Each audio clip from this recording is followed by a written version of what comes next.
ఓం నమో వెంకటేశాయ.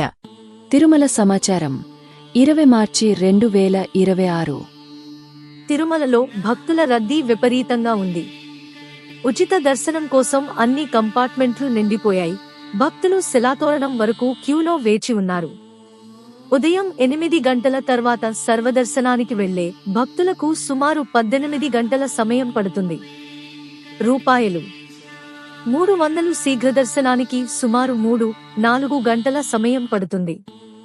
సర్వదర్శనం టోకెన్ కలిగిన భక్తులకు 4-6 గంటల సమయం పడుతుంది. నిన్న స్వామివారిని దర్శించుకున్న భక్తుల సంఖ్య 57,272. నిన్న తలనీలాలు సమర్పించిన భక్తుల సంఖ్య 23,842.